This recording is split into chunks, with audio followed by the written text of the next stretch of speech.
We're going to be introducing our first speaker, so I'm really lucky to have Mariana Leyva. And Mariana is a fashion designer, and she's worked as a textile artist, and she's worked as a buyer as well, and a creative designer, manager and merchandiser, product developer and consultant. And she now works solely with natural dyes and organic materials. And she's the founder behind her studio, which you might have heard of, called Studio Kühü. Hope I've pronounced that right. And yeah, I'm going to hand over to Mariana now, and I will be sharing a presentation for her as well. Thank you, Alnas, for the introduction. Thank you, Ron, as well, to host us. And it's a pleasure to share these talks with Janette, my paisana mexicana. Well, hello, everyone. My name is Mariana, and I am a designer, natural dyer from Mexico, based in London. And it's an honor to be a Mexican around here, representing my country, and also I'm really happy to share with you my journey of my project called the Studio Kühü. This project really came along from a very organic and very personal reasons, which made me shift the perspective of how I want to live and how I can add my little breakthrough color into textiles as a sustainable option in the fashion and to my community as well, and has been working around the idea of working, learning, discovering, rediscovering the potential of waste and the plants. Therefore, I would like to introduce myself before where I come from, and a little, talk you a little bit about my background and how Studio came along. So, and how it changed my life. Please, thank you. I am the youngest of a normal Mexican family, middle class, and well, my both parents are architects. Well, my dad was an architect, and yeah, I was a happy young little girl, and then I started. Can you next, please, Erlas? Thank you. And after school, after uni, I had my the lucky to have like my first little studio. And I started to do like a bespoke garments, like also for theater, like costumes, and also for ladies that want something nice for a wedding or ceremony, etc. That was my first very early days, and then my first next, please, Ernest. Thank you. My first job in the industry as a designer, it was with a Mexican manufacturer called Emmanuel. It was a very lovely brand because, well, I grew up with them. I started as a design assistant, and then became like the design manager of the whole team, like the pattern makers, sewers, the production, etc. And well, we had very lovely collections that it was at that time. It was bestsellers in for Sears, Liverpool, and Palacio de Hierro. They are like a retailer, department stores, the main retail department stores in Mexico. And next, please. And then after 10 years working at Emmanuel, I changed my life to a corporate life as a brand manager. It was when I started like a merchandising manager, then brand manager for very diverse brands, women's wear, menswear, activewear, etc. And then of course, this corporate life gave me this the big outlook of the fashion industry, meeting like a very closely suppliers, no, textile suppliers, manufacturer suppliers, and understanding very much like in a grand scale how the industry works. And thankfully, somehow, the company I was working at, we were very working towards to start rid of those like a negative well, way to work, like a, you know, obviously like a clandestine, because when you work in the fashion industry, you start like a look for in detail how they work, and sometimes it can be, you can be surprised. And well, it's not a surprise for all of you, perhaps. No, we all know how the fashion industry, the black side, the black side is. Anyway, next please. Also, this corporate life, well, gave me this structure as a business, like this strength to have like a strategy, be more strategic, building brands, which I love. I love that part, because it was very selective of how my sourcing started, no, and also for how the products were developed. Also, the trend forecasting for me, it has been crucial, because it was the way that I've been researching even more and more about sustainability. No, it was quite like my first click. Okay, sustainability is the thing we need to apply. Next, please. And then, well, the reason I am in London is because I met this wonderful man. His name is Nick, and yes, well, this is my husband. After a year dating, we got engaged, and we were, that photo is on the at the same restaurant we met, and it was very lovely, because we were the last that evening because we were celebrating. Anyway, next please. Then, well, I needed to take decisions, and obviously I quit my job. You know, I was quite like on the very peak of my career in Mexico, because I was about to be promoted, etc. But as my husband says, life is not a rehearsal, so it's let's just take decisions. And this photo is for the hardest goodbye, but at the same time it's the happiest. And well, this is my mom, and it was before I left Mexico. Can you next, please? And then, well, yes, this was my my change of life, my new life, and I gained a beautiful family, which is next, please.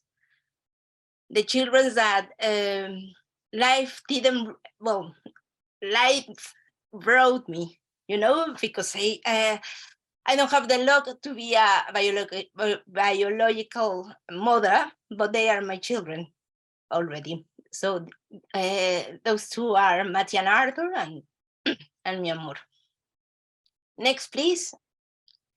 Anyway, I have like this question mark. Okay, Mariana, you have like almost nearly 20 years of experience working in fashion. What you're gonna do with a good CV? Yes, I have I have masters in fashion business. Mainly, it was quite like a very focus on in the business, and I need to start over. So it was quite like the question mark, what you're gonna do, because well, it's not a complaint, but is as an immigrant, it's quite like it was a shock for me, looking for this opportunity for me to carry on in my to continue my career as in fashion, in the fashion business. But well, London is super competitive in terms of like this business. But anyway, it doesn't matter. Next, please. And I start my new career. I started my new career as well. I started as a part-timer in a beautiful, beautiful shop, local shop, very nearby our home, and it was the thing that has quite like a, as I mentioned, it was the reason I am a natural dyer or became a natural dyer is a collection of circumstances that life has brought or put on my path. And this one has been key because from these two people, lovely Yelena and Russell, my super colleagues, and they were my mentors, who I learned from so much about like I understand now how plants are, who is who are the herbaceous, how are the who are the animals, etc. And make a little click. I start ringing the bell. And then next, please. This shop has like a beautiful collection of indoor and outdoor plants. And I became, or I was very close to the, or representing more like the house plants. It was very natural for me talking about the house plants, because most of them are, well, exotic somehow, but they come from Mexico as well, and or from very tropical areas who are which are I am very familiar to. So it was quite like a very helpful. Next, please. But at the same time, I had this quite like wish get back into fashion. I still had this like a searching of continue my career. So I was working at Mary Schwab, is one of these local designers, and I start from scratch, from the bottom, like cutting the patterns, preparing the tech pack, and even sewing. Next, please. Like a hand stitching, but it was absolutely wonderful because I was very rusty in terms of like back into my super early days when I was sewing for my clients. So it was quite like a very beautiful refresh. Next, please. Also, I work at Sibling London, another lovely brand that unfortunately is not anymore, but they were amazing. It was a fantastic experience because I had my first fashion week in London, and I worked for them, working at to develop their first woven collection, so which it was very lovely. Next, please. So it was absolutely amazing. On the bottom is Sid and Cosette McCreary, who were my super mentors and boss. And next, please. Next, please. Sorry. No, well, sorry, the previous one, it was, okay. It's next, please, it doesn't matter. Apologize, I don't know, it's a little mistake. But I was like a consultant. I did in the meanwhile, I was working at the shop of the plant shop, and I was doing my alternating my other jobs. And also I create my my consultancy agency for Mexican brands who were looking for like this market research and trends. And of course, at that time, still fast fashion, it was quite like the thing that that people was looking for that. So I was researching, but I start to being feel fed up of like a feeling uncomfortable, like sharing like oh yes, follow this and that, but I wasn't really convinced. So I decided to stop it. And then next please, I had my really like a very personal detox. Like I said, I love fashion, but goodbye fast fashion. Well, goodbye really like the fashion we buy or used to buy, because I cannot say that I am not I wasn't like a victim of the fast fashion. So yes, I bought, but I'm so local. From that period, everything came along. Like I needed to stop, and I became obviously an activist of Extinction Rebellion and Fashion Revolution, of course, and looking for supporting this. Well, obviously, we're pursuing the like the detox of the industry. So next, please. Anyway, at the same time, also another circumstance is when Nick and I, we started our urban, because we live in a flat. My studio is in our one of our spare room in our flat, and we start growing plants in our balconies. And you can carry on, please, with the sliders, and start like having like my best success, like bringing balls. And I love plants, and I grow plants, but I leave them for the peace until they start fading. I deadhead them, and is when I use them. And for example, the crocuses are quite like a luxurious, because I take their obviously the pollen, the stems, which is the saffron, and also makes a beautiful are very useful for bundle dyes. I am anticipating a little bit, but carry on, please, with the. And we started growing and growing like a little pots, and then more. Next, please. Little even from the weeds. Next, please. Next, please.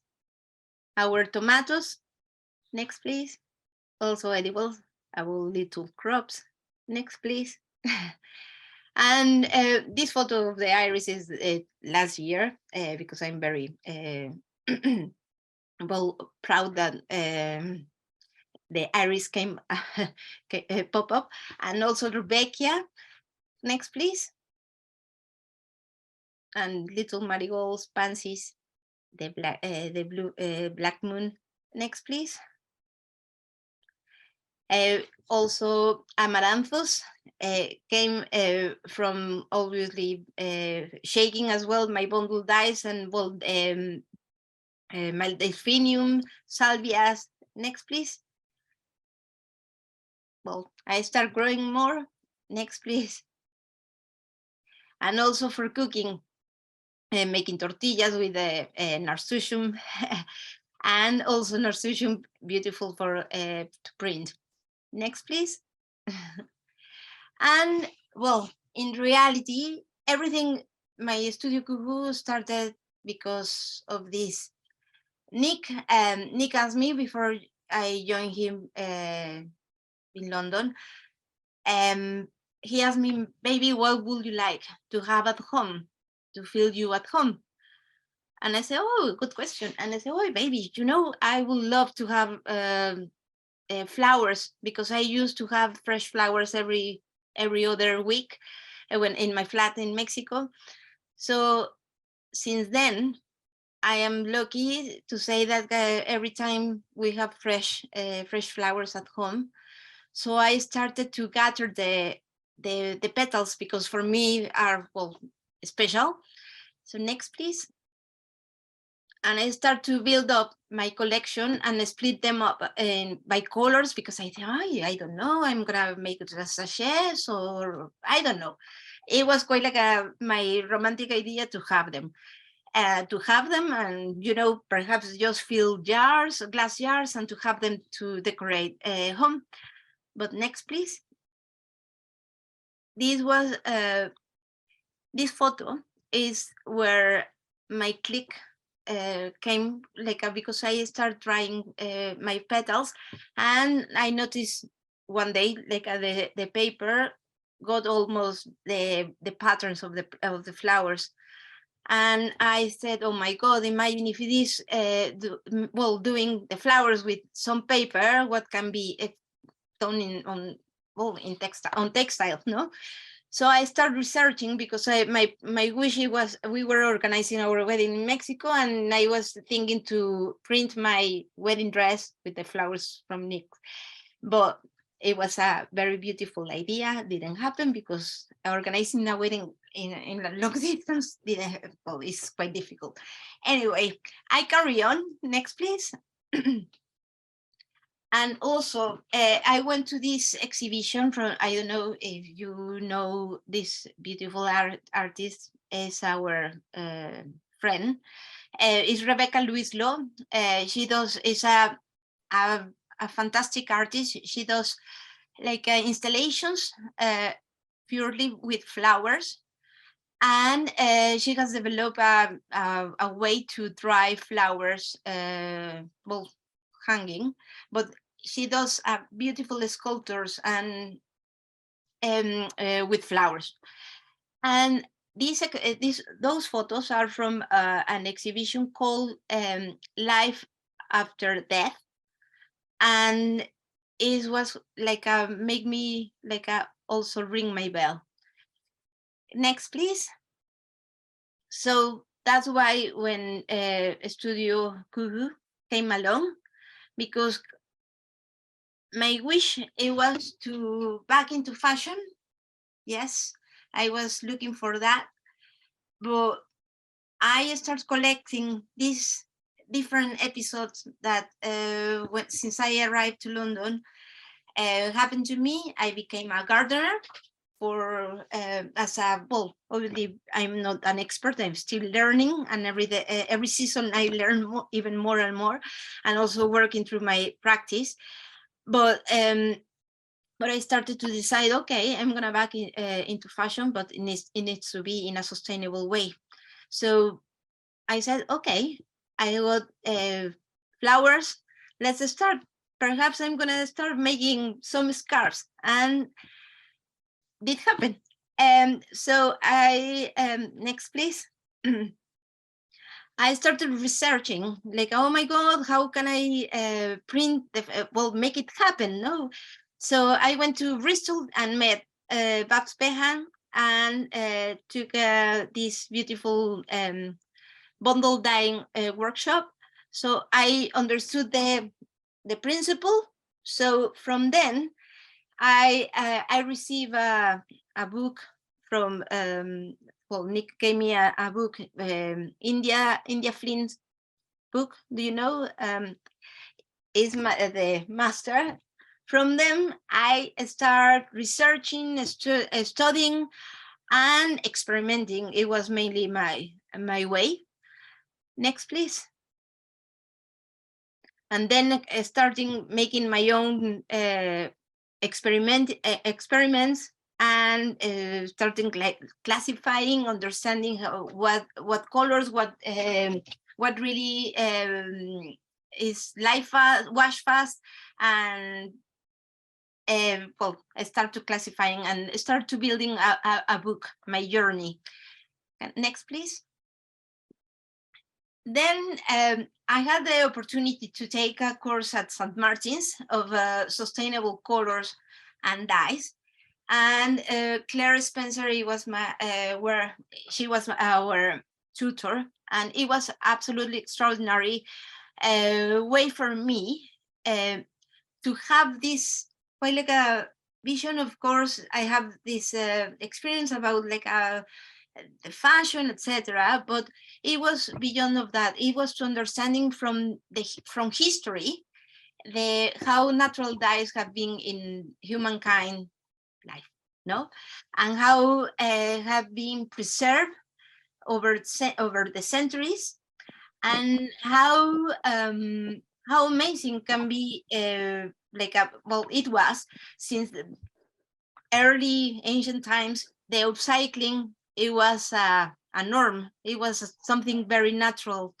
Nothing. It was nothing as new as perhaps some people think, but it was the mending, the renovating, like a revamp and reusing in some different ways, but also like a true natural dyes as well. How can we change a new, an old garment into a new one? Next, please. And then from that, I started to create my little collection of scarves.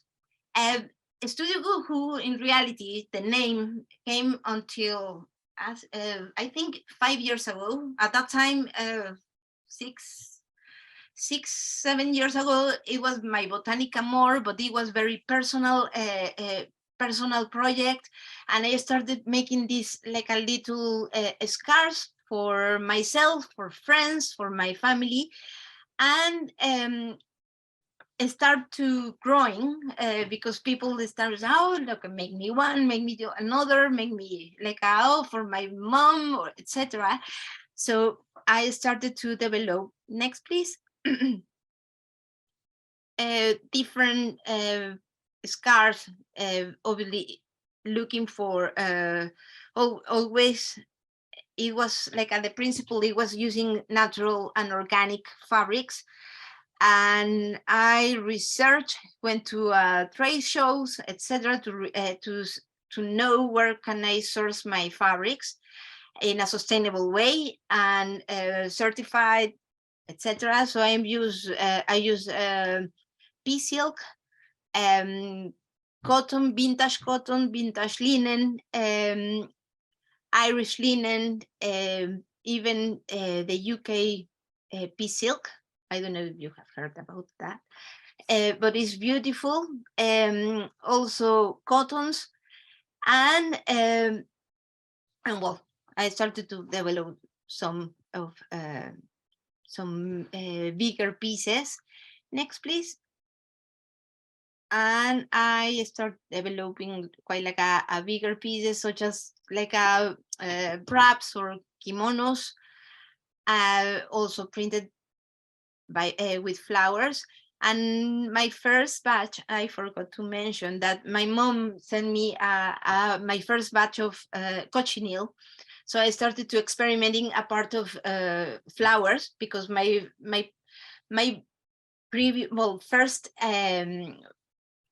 practice or plant material were the flowers. So my mom ring like, oh, okay, remember when we were young, well, you were young, we started, she told me, also my nana taught me how to dye with garments with avocado pit and the onion skin and black tea, and even with the herbs, the rosemary, etc. Anyway, I carry on and I start researching, buying my new dyes, and explore further. So that's why I start creating this little collection. Next, please. And I made another other pieces, such as those. Next, please. And also I developed like this collection, more quite like a ready to wear. Also, they are sourced from a very ethical supplier. They are organic cotton, jumpers and long sleeve t-shirts.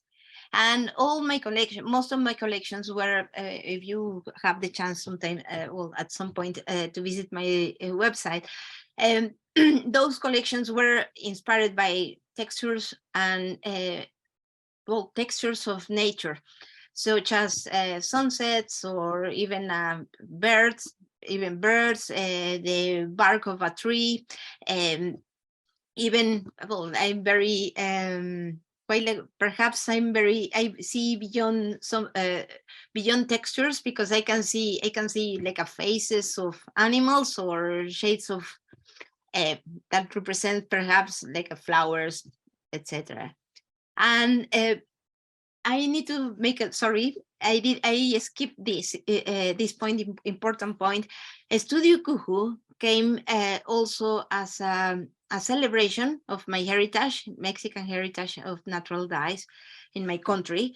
And Studio Kühü, it means color, and is in Otomi, which is indigenous language, still speaking in Mexico. And well, it's part of my even my heritage, personal heritage, because my mom and my dad are from the area of the Otomi, and I realized from my DNA test that I have indigenous blood. So for me, it was a pride to bring that into my practice, and because I'm proud to be Mexican, you know. And next, please.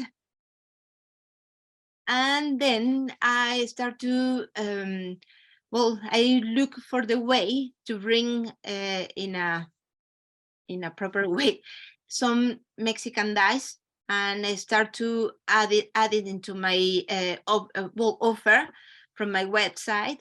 And I have some these 6 were my first dyes I wrote, and all of those dyes were well, most of them are used for like as a heaters, no heaters, like as a tea, or even as a applied on your skin. But I researched before I wrote them. Obviously, I researched which of these natural dyes, even some of them are not very common using as a dye, but I researched their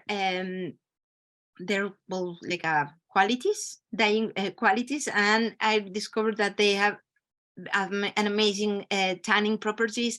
So that's why I am offering it. And through my experimentation is how I can well, what those colors are the ones you can get from these dyes, and just using modifiers. And well, is some of those options. Next, please. And I started to create different, like my own techniques, experimenting with new patterns. Next, please. Also, like applying the dyes and air spraying to create like different effects, completely, well, different that I want that I was using. So next, please. And also start upcycling garments with mixing my techniques, bundle dyings, like tie-dye. And next, please. And also upcycling garments for my friends that I convinced them, because I found a big bag of old garments, and they were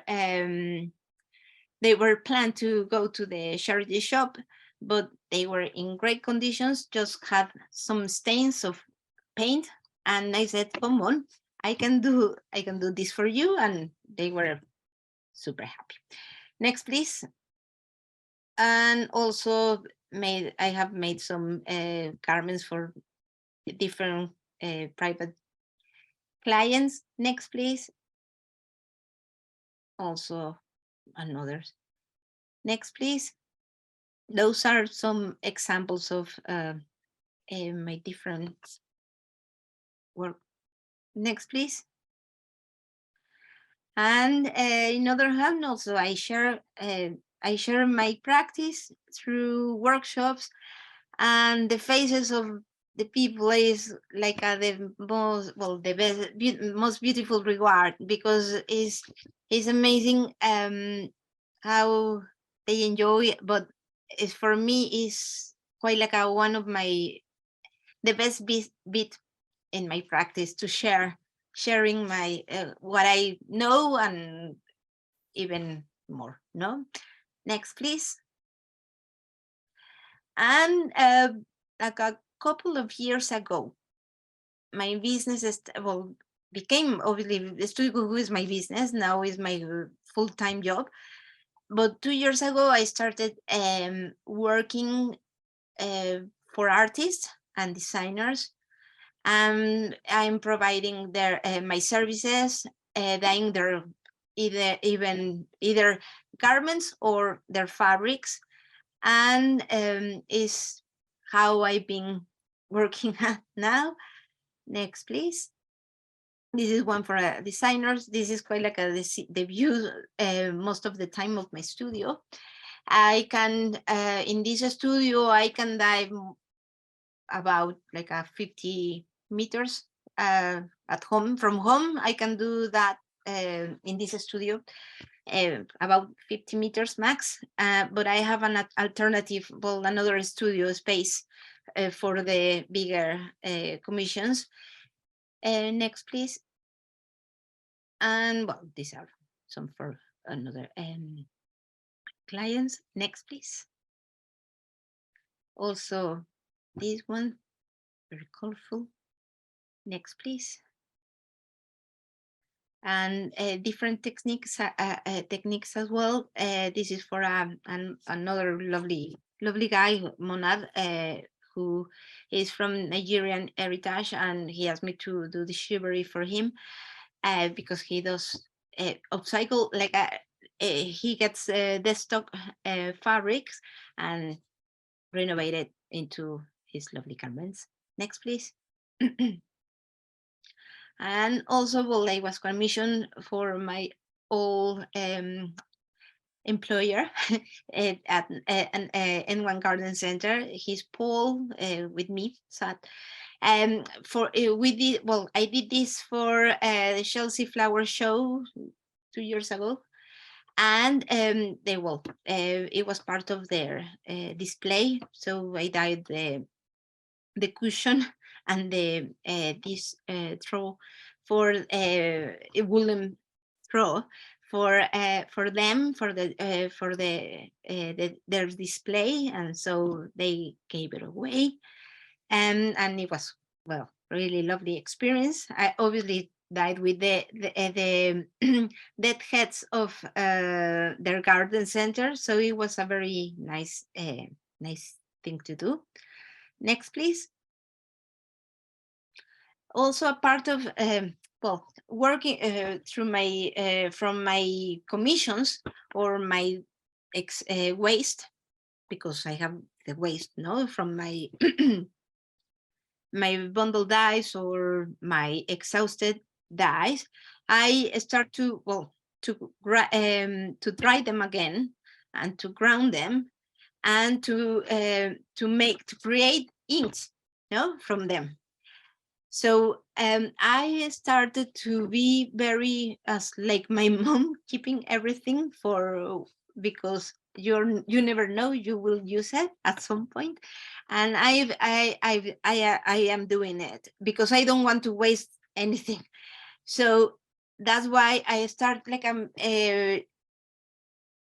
researching and searching for new alternatives to recycle my own waste. And I need to say, for example, part of the water I use is for watering my garden, so it's completely safe. And next, please. And well, it's part of my collection of extracting the colors from my exhausted bats. Next, please. And also from when I dye with avocado, I ground them and reduce them, and I start to make obviously my first steps in my clay from avocado. and molding, because I want to make like perhaps coasters or like a, I don't know, like a perhaps pots, no, made from the avocado waste. Next, please. And also my bioplastic. It was my first approach with bioplastic, and obviously those are from exhausted bats and the petals I have. Next, please. And as I said, well, and now is the way I keep my life, dyeing fabric, and this is part of the work I'm doing now. And yeah, so this is my Studio Kühü. It's quite like it was quite like a quick overview of who I am and what a Studio Kühü is. And I love sharing. So if you anytime want to contact me, or I am still in the in the non-stop process of learning and still understanding the power of the plants I use, and their non-verbal and chemical communication with us. No, like I try to make it like as circular as possible, and I'm still in my on my way to make it more efficient. And yeah, this is me, and thank you for listening. Thank you, Mariana. That was really brilliant. It was really nice to hear the kind of whole story from how you started in kind of fast fashion, and that those little life changes and everything, and how that kind of led you to the world of natural dyes. I think you said some really poignant things, and I really like the way you refer to like those moments of clarification as your click, or that moment of actually this doesn't sit quite right with me morally, what changes can I make, to be able to kind of start this new path. And the fact that you fell in love with plants before natural dyes is a lot of what our communities are kind of discovering at the moment with the project we're on. And we have quite a few artists as well who are kind of thinking about that change, and community members, that change in career, that change in the way that they're working with textiles and how they're looking at their own clothes. So the fact that you've come from it from such like such a real like way, like it's a story everyone can relate to, and I think that's really amazing. We're doing a lot with our communities around re-dyeing, mending as well, so I think there's a lot that people could draw from that. Absolutely amazing work. Congratulations. What a lovely story. Thank you for sharing. So I'm going to introduce Janette Terrazas, who's a passionate textile artist from Ciudad Juárez, which offers actually programs for economic development for women living in vulnerable conditions, mainly through textile design, upcycling, botanical dyeing, gardening for botanical prints, using ecological and sustainable methods. Amazing. So her work brings healing into community processes. So I'd like to welcome you, Janette, and thank you very much. Over to you. Thank you for having me. I'm so happy and excited to connect with the community around the world. Now I'm in Mexico, in the border between US and Mexico, in Ciudad Juárez. I will share my screen because I want to give you a little bit about my background. But more about my background, it will be about me and more. That is the project that I will introduce you today. So just confirm with me that you can see my screen. Okay, perfect. Okay, so I will introduce you with this amazing project. It's called Me and More, that started here in the border between Mexico and the US, founded by a group of women from different parts. In 2016, I met an artist from Norway that worked with textiles and gender violence topics. At that time, I didn't tell you, but my focus on textiles is about contemporary art. So I'm more in that scene. So when I met Lisa, we discovered that we had a lot in common about our work was about gender issues, more focused on femicide. So in 2016, she was making some labels with the name of the women disappeared and murdering in Ciudad Juárez. And I was making an electronic textile map in which the community was embroidering a LED in the place where the women were found.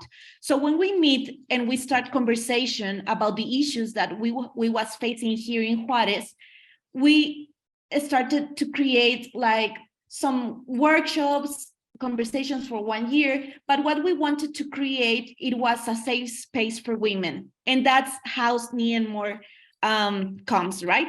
So here you can see a little bit more about the context, like where is the star is a location of Ciudad Juárez. So we are in the state of Chihuahua, border with Texas, that it's El Paso in the US and Juárez in Mexico. How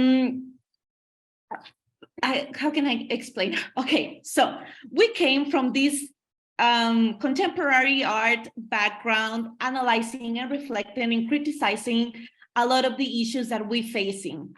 Especially that I born and raised here in the city.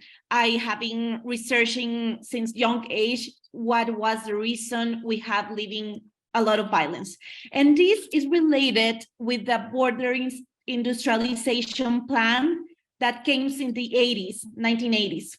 And the thing it was that the plan, it was to install factories all around the border in Mexico in order to create, like it was a NAFTA and Tratado de Libre Comercio, in which these factories will produce many of the, productions, big, like, how can I say, mass production for companies around the world, but mainly for the US, Canada, and other countries. So the city, before this, it was more focused into produce cotton, and it was renowned for that. After the industrialization plan, the conditions get worse because the city was planned for the factories and not for the people. So we had a very worse issue that the public space, it was not secure for women, not secure for children, and not secure for anybody, because you can find between, the neighborhoods, this kind of empty lands. So this is violating the safetiness of the population, mainly women and children. So I will just give you, I will play a video so you can understand a little bit more the context, because in the 1990s, like 1993, we started facing an issue that now it's all over Mexico and all over many parts of the world, that is the femicide. So women start being killed in 1993, like since the records to now, and it has been, the city and the country, it has been hitting by this violence. So here I just want to play a short video, and you can understand a little bit more from where Ni and More born.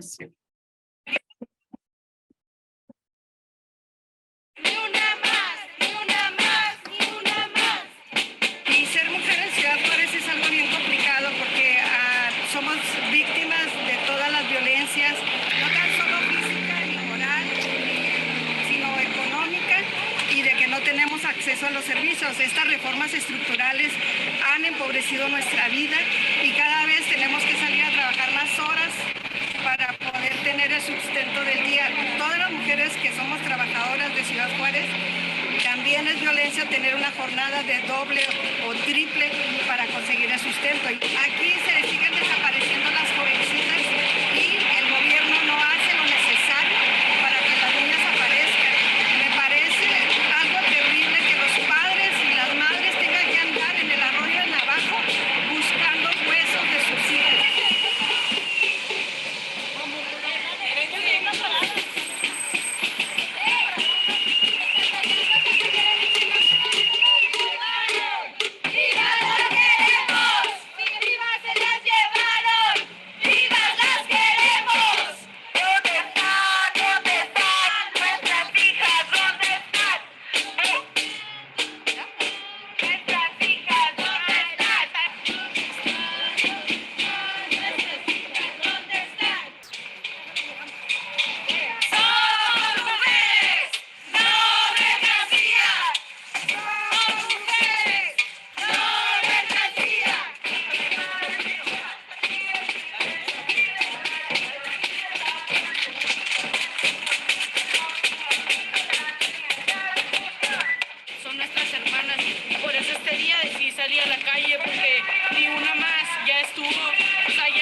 nivel mundial de todas las mujeres del mundo, por la transformación revolucionaria de las sociedades.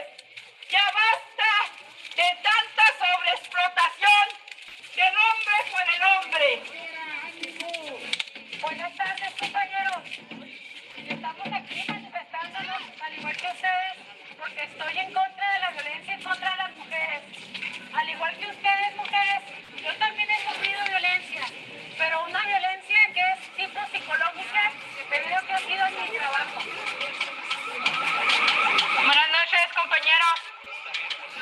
Exterminar este estado depredador, fascista y criminal que se ha ensañado con todos los géneros, con los niños.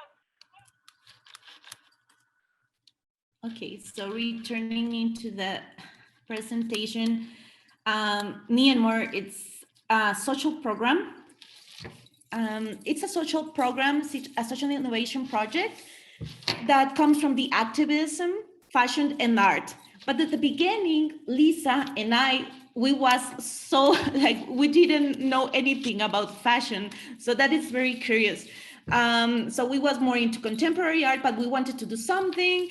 And at that time I was also in conversation with one of my friends that is also a human rights activist, Verónica Corchado. And we started this conversation to create a space, a safe space for women.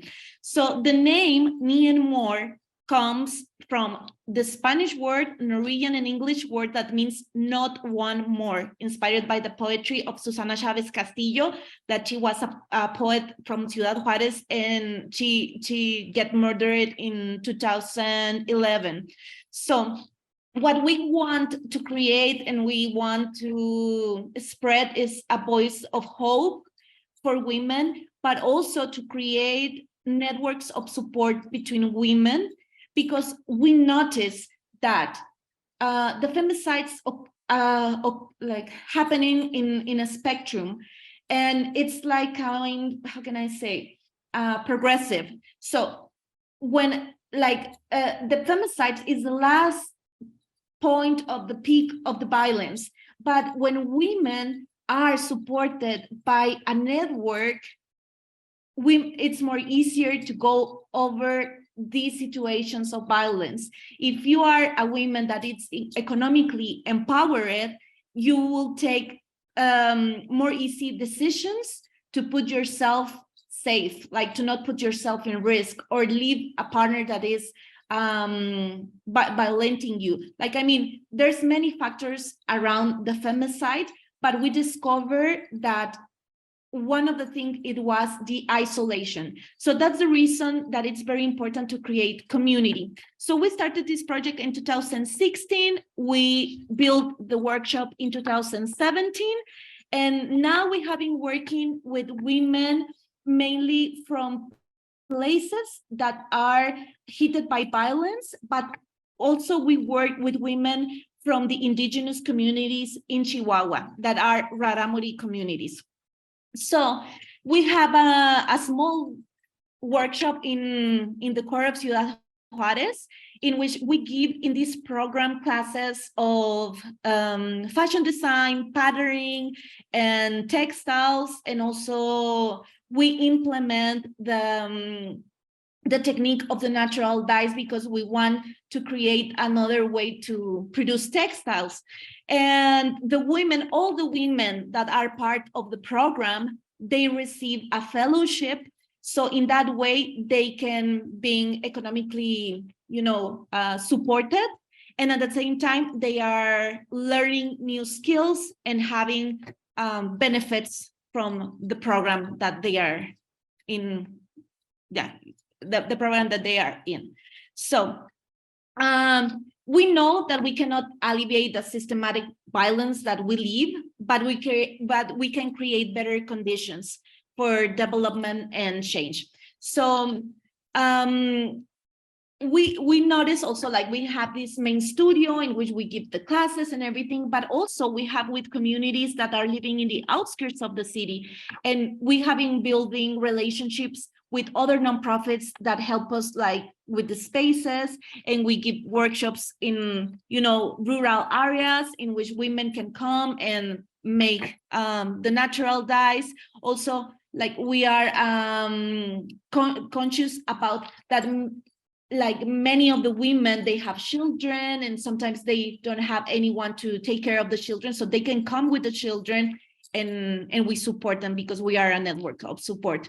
So the idea of creating the garments and mixing with the natural dyes, it's because we have in Mexico, you know, we have a big background about, and it's just not in Mexico, it happens in many other places around the world, but in Mexico, we have the Mexican herbolaria, like herbolaria, like the medicine, the traditional medicine from Mexico.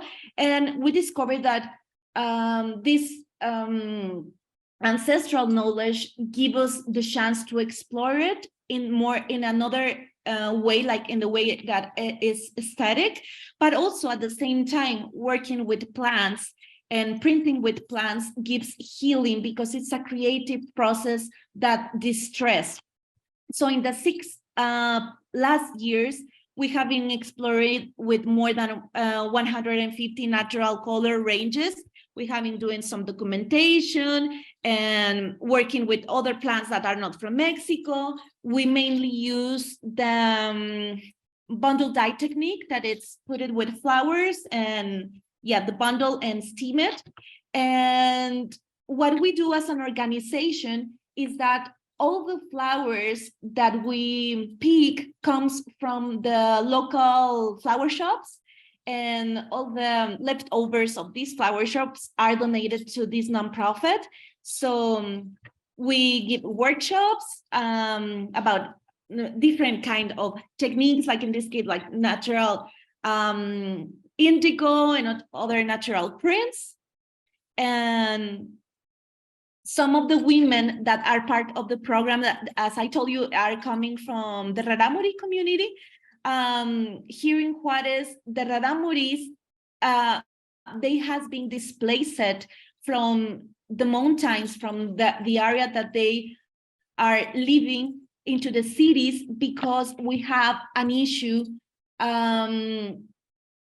like through the, you know, to these capitalist practices, that the forest has been deforested, like the deforestation and extractivism, like mining and deforestation, and also the narco cartels displace the communities to the cities. So when they come to the cities, it's another issue that they are, you know, facing, that it's discrimination because they are women, because they are indigenous, and some of them didn't have, it's crazy, but some of them even don't have, you know, a birth certificate. So it's like a kind, if they are invisible for the system, so they don't have access to healthcare or to the education and many other, you know, challenges. And I think how can I say, like in not human, you know, like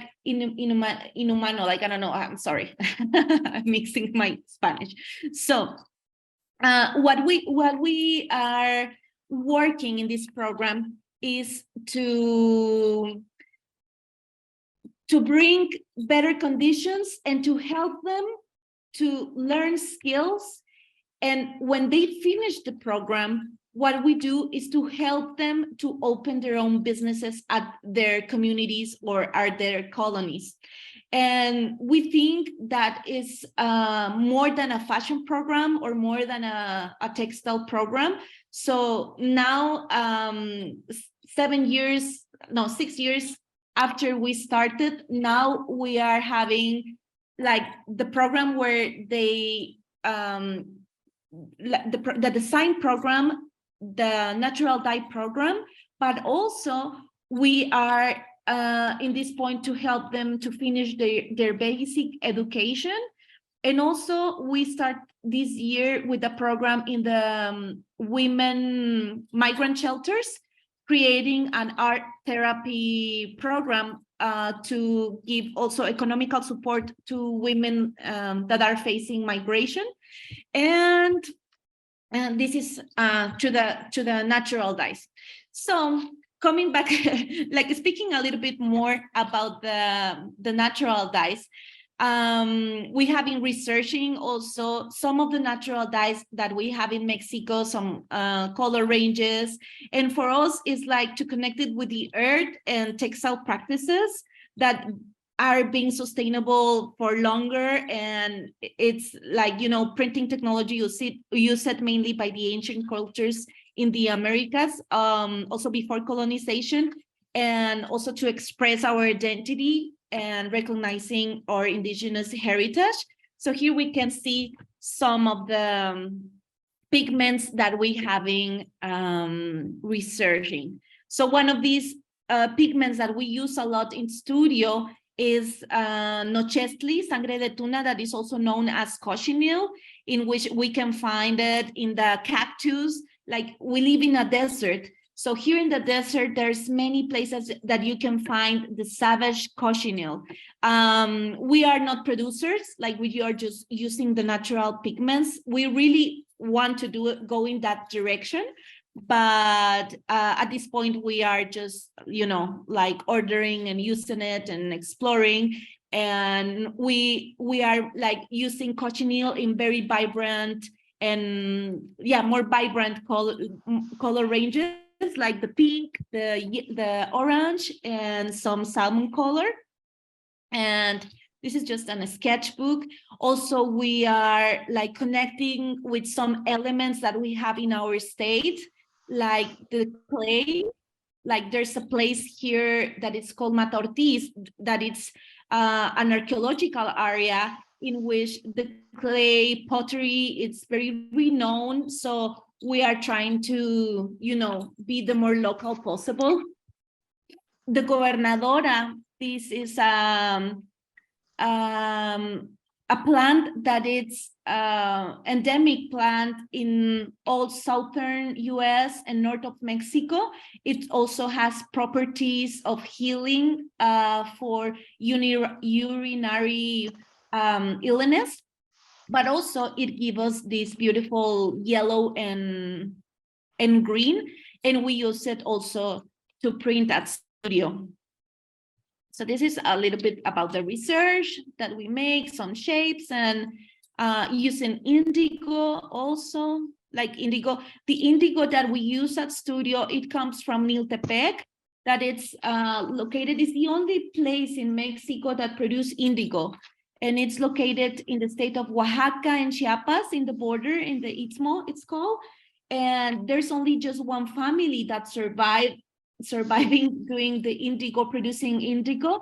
And we are trying to also honoring the work of the farmers of the indigo and using Mexican indigo. There's another research about the seaweed, some colors coming from the sea, and other colors coming from also from the sea, like more like manglers, the red mangler.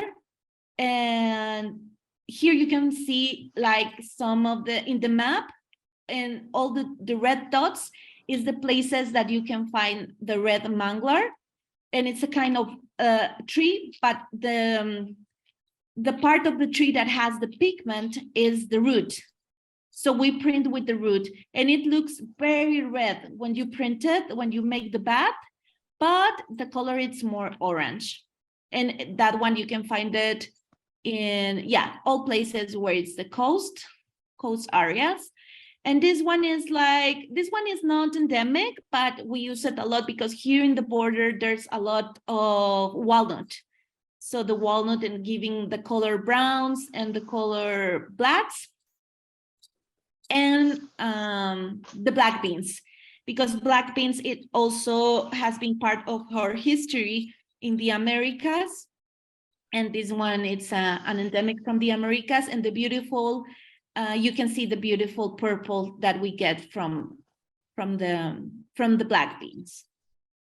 This is just, you know, a sketch of all these like pigments, but also we have like working with cempasúchil, that is the flower of the Day of the Dead, and many other ones like Hierba de San Juan and many others. But this is just an example of some of the pigments that we use, some examples on the corn leaf and the gobernadora. And basically these are the colors that we can find from the Mexican palette. And some of the workshops that we give at Studio are opening to the public, to the community in general, from people from US and Mexico.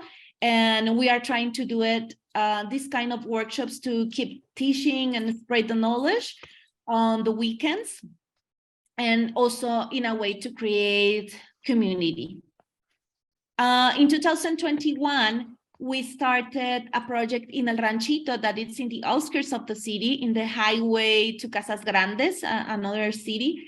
And we start with the intention to produce, our own flowers and pigments and stuff. The only thing is that now in the border, in this part, we are facing a water crisis. So we started, everything was well, but in this part, we don't have water. Like the water that comes in a kind of a bus, like we say a pipe. And we have been growing the first, 1 month, and the little sprouts came up, but later the pipe didn't come. So it was, we lost everything. So we decided to stop that project because it's really, really hard to get access in that area to water. But we started to print with other, other materials that are founded there. And as you see it here in El Ranchito, we have 2 studios, like this one and the other one, like the main studio. But in this one, everything is made it, like with fire, and it's like a kind of farm. So everything, we are making it very artisanal. And also the work with flowers and making some testings of the pigments, and the women that we are working with, the women with which we are working. This one, it was a workshop that we have at Studio about indigo, and this very beautiful young people that appears in the picture, they are part of the program. And some of them are raramuris and some of them are not. But the idea is to create these networks of support. And because we are not just focused on the natural dyes, so we are focused also that the women that are part of the program can get their studios. This is a way that they can become financially independent, empowered, confident, and have opportunities to make choices. So this is the studio that we helped to build up in 2019 into a group of Raramuri women. So what we create at Studio are beautiful garments that I will show you later. But the main thing, or the objective of this project, of this organization, is it goes beyond fashion. It goes more into women empowerment. It goes more into education, into social change. But for us, like to see this, like she have learned that she have like a lot of power and potential. For us, that's the point. So now, like these women that appears here, Hilda Maria Ortega, she was one of the first fellows of the program in 2017, and now she has her own studio at her neighborhood, and now she became a professor. Like she get all the skills, and now she's a professor in her neighborhood in a community center.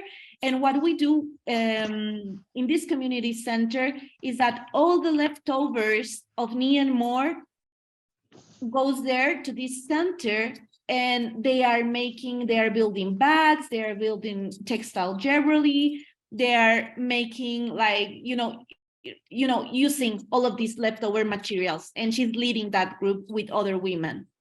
So going more in the direction of fashion and the beautiful garments that women are making it, and also like the designs that are now consented by the group that is working. So the designs some of them are inspired by the Mexican huipiles. That huipil is a traditional garment that comes from pre-Hispanic cultures, and it spreads all around many places, but more in the center of Mexico.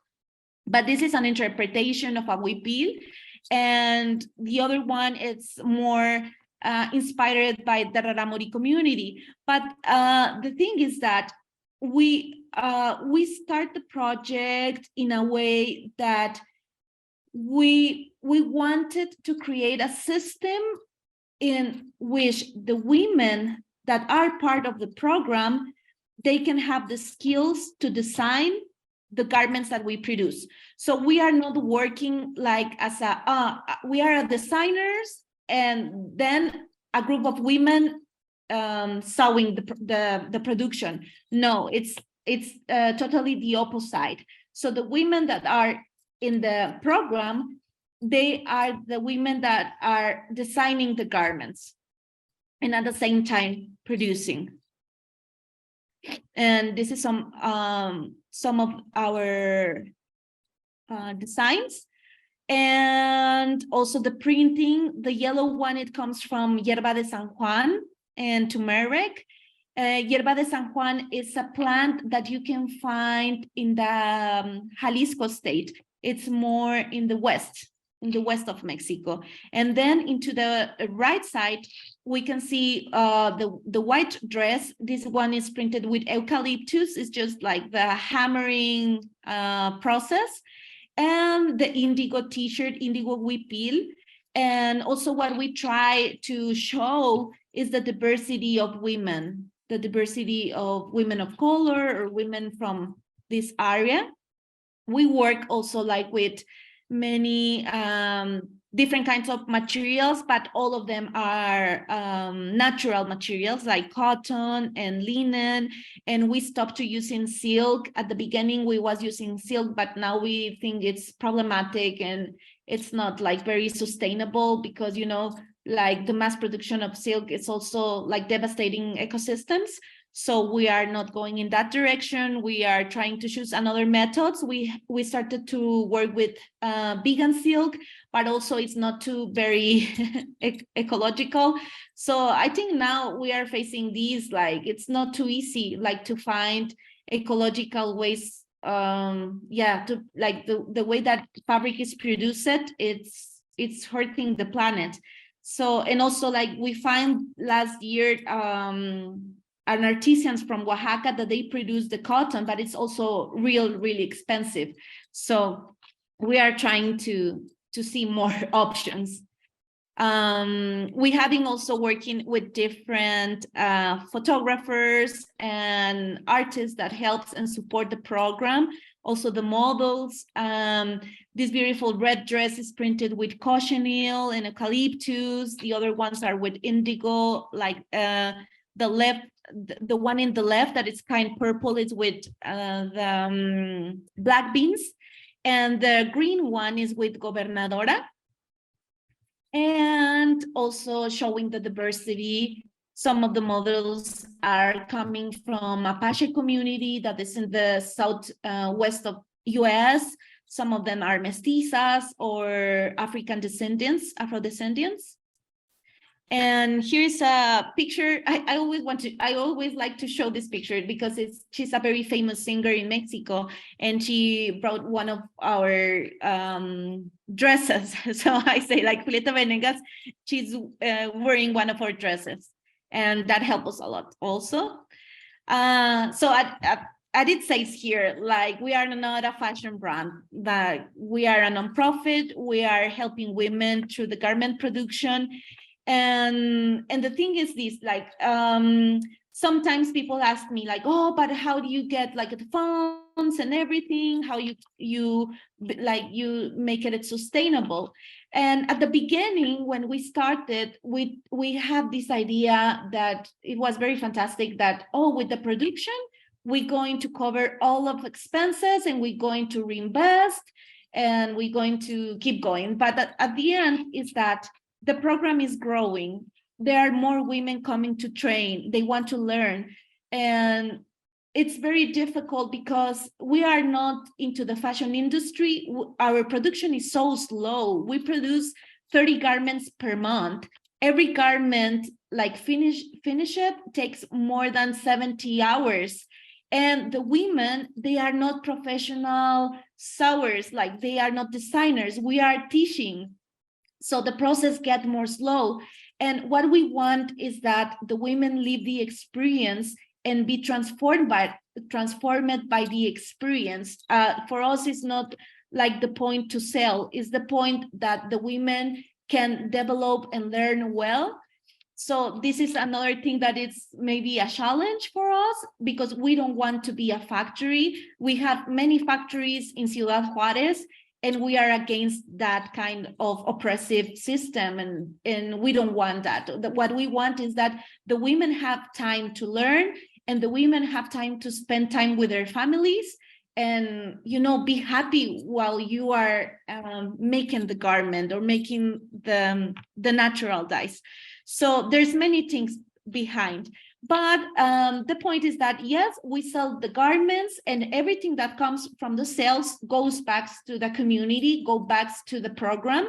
But also we are established as a nonprofit. So that it means that some of the income that comes from foundings, and the foundings comes from foundations. So 2 years ago, in the middle of the pandemic, the National Association of Latino Cultures gave us a grant so we can cover expenses, fellowships, and many other things in order to, you know, keep going with the program. So last year, we received another grant from the Mellon Foundation in New York, and they are financially supporting us in some of the areas, in some of the programs. Now, what we are trying to develop is this program in the migrant shelters, in which the women will receive economical bonus, and we're going to produce t-shirts. The idea is to become this program sustainable, in which the t-shirts can be sold, and then all the income goes back to the bonus, and it will be circular. So that's the way that we wanted to make it work. But as a nonprofit, like the big structure, it's really hard because, you know, there's sometimes that we sell and there's sometimes that we don't, or sales are very low. So we have to keep it alive. And the way that we keep it alive is also with foundation support. But we having like also this was a Vogue, like I forgot, like this was a Vogue article that helped us a lot in the middle of the pandemic. Like we was almost like closing this because we didn't know if we're going to have money to keep going with the program. But these articles in Vogue help us a lot. So it was first in Vogue US, then we have a small, you know, show up in the German edition, and other magazines in Mexico. And all the articles helps a lot the project because it's when we have visits into the web shop. Like, as you know, like we are not big, like we do everything by ourselves, and social media is made by the friend, and like the web shop is made it from another friend, and everything, like the pictures, everything is donated. So everything is very do it yourself. But it's something that it has a lot of heart too. And I think I finished, but I don't know. I think I have more than 30 minutes, but I would like just to say that,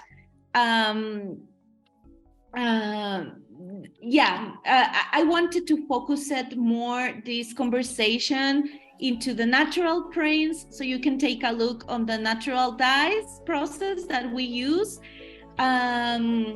more than into the social part, but I'm so happy to be with you. Wonderful, Janette, thank you so much. Absolutely enriching, and it's really great. A couple of people in the chat talked about their memory of this project and how they were engaging with it when it first emerged. It's fantastic, thank you.